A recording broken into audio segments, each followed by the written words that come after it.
At first glance, the headline sounds normal, almost boring even.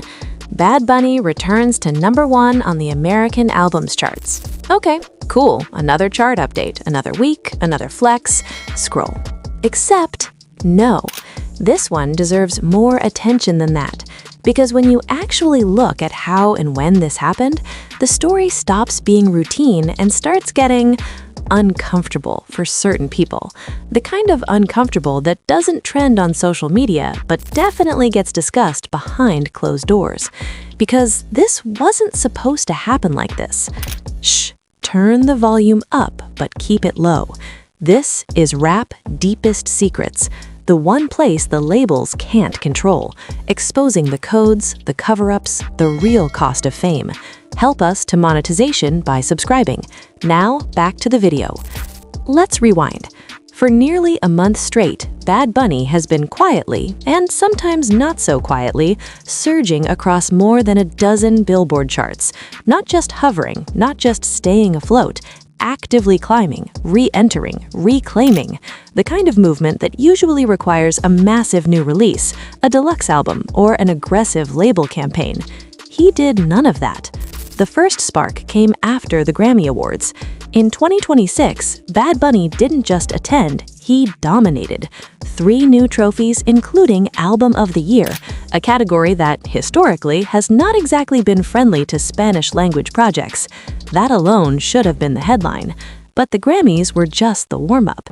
Days later, he stepped onto the stage of the Super Bowl halftime show, arguably the most watched, most dissected, most culturally loaded performance slot in American entertainment.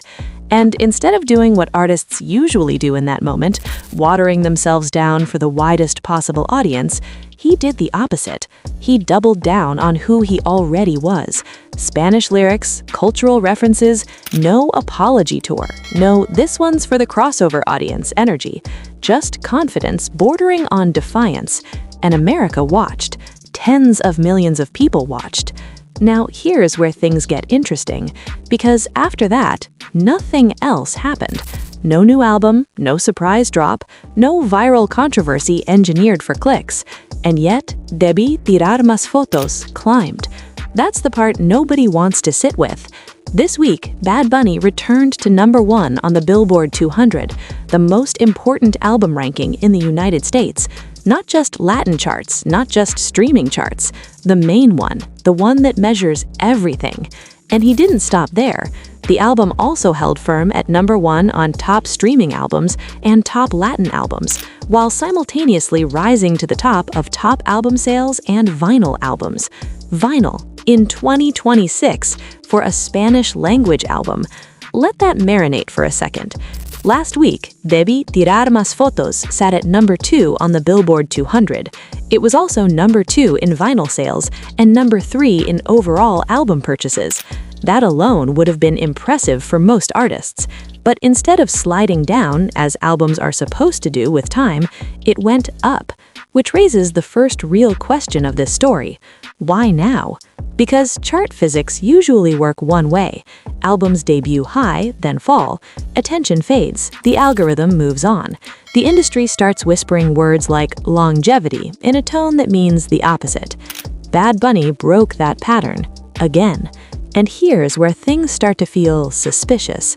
The return to #1 wasn't fueled by a single explosive event.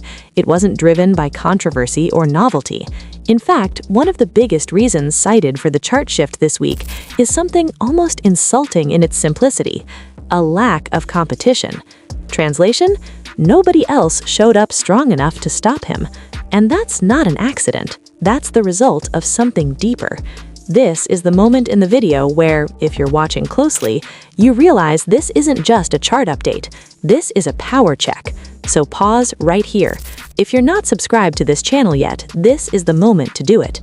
Because this is where we stop repeating headlines and start breaking down what they actually mean.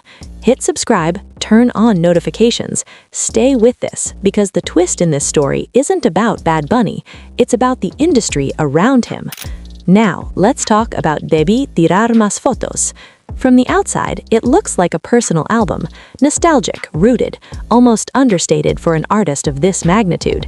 It wasn't designed to dominate radio. It wasn't chasing trends. It wasn't begging for TikTok dances.